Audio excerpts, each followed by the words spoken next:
In other news, a coalition of pressure groups from the north-central region of Nigeria has accused a former secretary to the government of the Federation, Babachir Lawal, and one-time Speaker of the House of Representatives, Yakubu Dogara, of pursuing a selfish agenda through their purported campaign for greater representation for Christian Northerners. Pamson Dagyat is National Coordinator, Southern and Middle Belt Alliance, while Ustaz Omar Farouk Mohammed is National Director, Muslim Religious Affairs Initiatives for Better and Brighter Nigeria. Both men have now joined us. It's great to have you, gentlemen. And I will start with you, Pamgat. Let's get to the core of this issue. When we look across the political floor, we see aggrieved members of the PDP, and we see externally anyway, we're seeing all efforts being made to engage them and to try to bring them into the fold. Do you think enough is being done within the APC to engage Babachir Lawal and, of course, the Northern Christian Leaders Forum to engage them and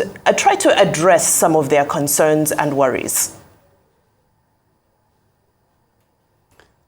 Well, thank you. Good to be here. Let's start by saying that both Babachir and Dogara are well-respected members of the Middle Belt region.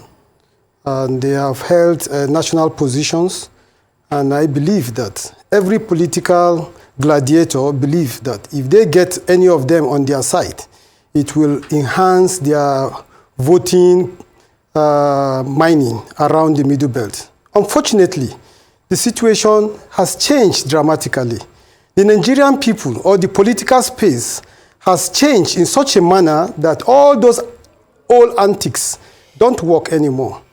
We believe that these great leaders, amongst others, they have seen the direction to which their people, the Middle Belters, have taken. And the course we have taken is a just cause for the better growth of Nigeria as a whole, not because of any ethnic thought line, but rather because of the greater good for Nigeria and the progress of this country. So we believe that they will not be swayed by these pressures, but they will come along and work with their people in the support of a candidate that the Middle Belt have endorsed publicly by the youth, and then the ethnic nationalities are equally endorsed publicly. So I believe they are coming on board and they will not do anything against their people.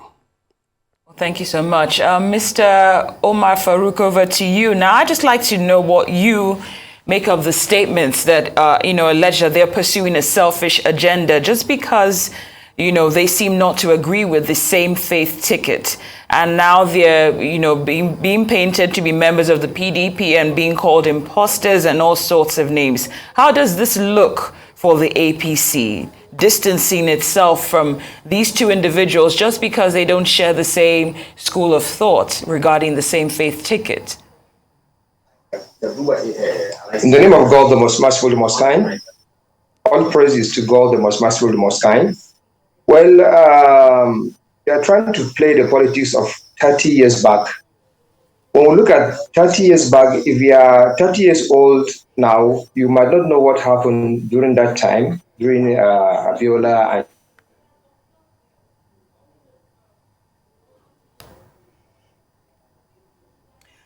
Okay, Mr. Dagyat, can we get your thoughts on that, if we still have you? Mr. Pamson Dagyat, same question over to you. How does this look from where you stand?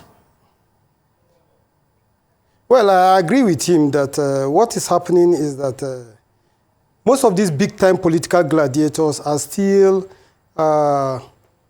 not in tune with what is happening in the country. Now, if you note that before now, in this Fourth Republic, the only way of getting the ticket of the big political parties is by the auction sales of that ticket, where the big players, the one that has the bigger money, takes the day. So, but here comes a time when somebody changed the narrative and he decided not to participate in the auction sales or in the auction of getting the party nomination. What he decided to do is to create a regenerational consciousness within the political space and decided to look for a new field, a new political field, which is the Labour Party, and plant this regenerational consciousness. He did not stop there. He decided to water this particular seed that he planted by his track record of governance in Anambra State, which the majority of Nigerian people saw as a clear deviation from the normal norm that is ongoing. He didn't even stop there. With those consciousness, that seed that he was tendering, that political consciousness grew. And all over this country, they are known as the obedient movement.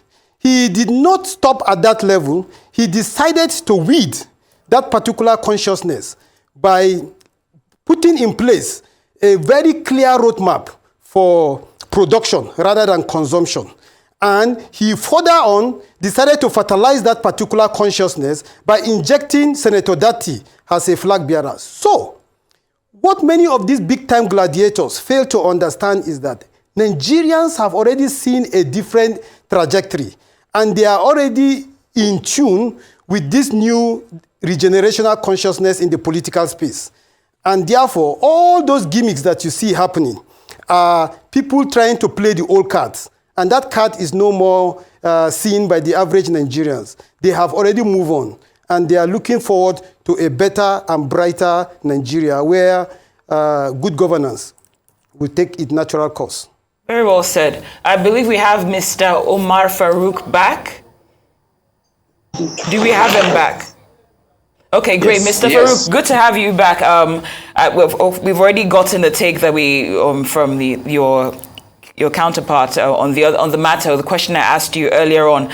But I also would like to bring up a point that Babachir Lawal made on one occasion when we had him on Arise News, where he basically said that the agenda of the Muslim ticket is Islamization, and not in the sense of necessarily wiping out people who do not subscribe, who are not necessarily Muslims, but giving Muslims advantages, or the advantage when it comes to positions of authority, and it will not be necessarily be based on, it would not give a level playing field for others that are not Muslims. So I think this informs the force in which we're seeing him act, especially with Yakubu Dogara, and now that they're basically being called imposters by the APC. I'm just wondering if you also subscribe to that school of thought in terms of the Islamization agenda. Well, in a real fact, if you are a leader, you want to balance things. Balance in such a way that you should make sure every person have a take in every cake of the state matter. It is not proper that you make, subsided issues on politics to give those chance to only Muslims. Because even if you don't have the intention of doing or Islamizing people, a lot of people might think that is your own agenda.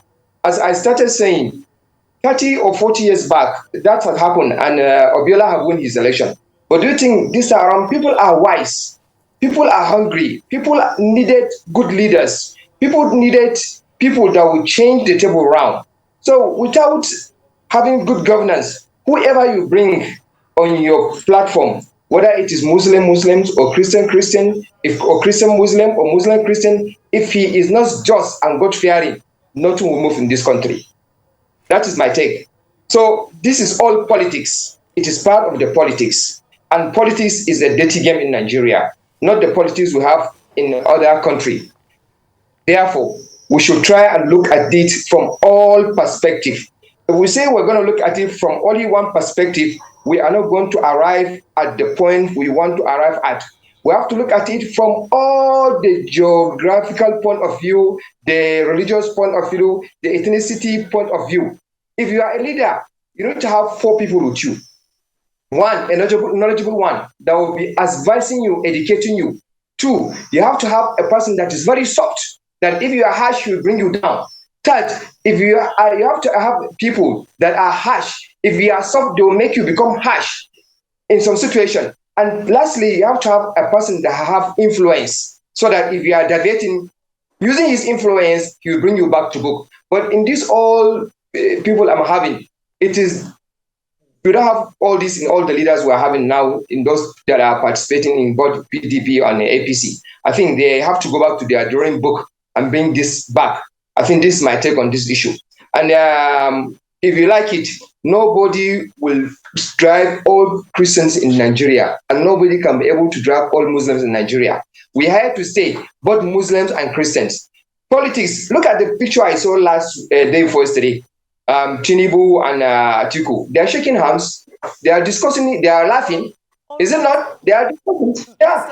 But Farouk, thank you kindly for your take. We get the picture you're painting, and we thank you for your insight. And Mr. Pamson Dagyat, thank you very much for sharing your thoughts on this particular topic.